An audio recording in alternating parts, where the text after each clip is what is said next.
Hi வணக்கம் மக்களே.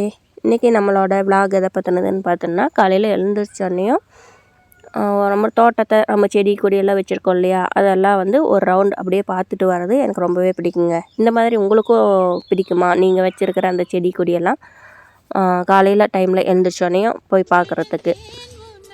அப்படி பார்க்குறதுனால என்ன அப்படின்னு பார்த்துட்டிங்கன்னா, நம்ம காலையில் எழுந்திரிச்சோன்னே ஒரு மாதிரி ஸ்ட்ரெஸ்ஸாக ஃபீல் பண்ணுறோம் அப்படின்னா, காலையில் ஒரு வாக் மாதிரி அப்படியே நம்ம என்னென்ன செடியெல்லாம் வச்சுருக்கோம், எப்படி இருக்குது அப்படின்னு ஒரு பார்த்துட்டு ஒரு நடைப்பயிற்சி மாதிரி அப்படின்னு வந்தோம்னா, அது வந்து அந்த கொடி செடி இதெல்லாம் பூச்செடி இதெல்லாம் பார்க்குறப்ப நம்மளுக்கே தெரியாமல் ஒரு மைண்ட் வந்து ஒரு ரிலாக்ஸேஷனாக மாதிரி கிடைக்கும். மைண்ட் ஃப்ரெஷ்னஸாக இருக்கும். செடி இதெல்லாம் அசைகிறப்ப, காற்றில் அசைகிறப்ப நம்மளை பார்த்து அது குட் மார்னிங் சொல்கிற மாதிரி ஒரு ஃபீல் கிடைக்கும். ஸோ இதெல்லாம் பார்க்கும்போது காலையில் நம்மளுக்கு அடுத்த வேலையை நம்ம ஸ்டார்ட் பண்ணுறதுக்கு முன்னாடி இதெல்லாம் நம்ம போய் பண்ணோம்னா அது ஒரு எனர்ஜெட்டிக்காக ஃபீல் ஆகும். என்ன மக்களே, நான் சொல்கிறது கரெக்டு தானே?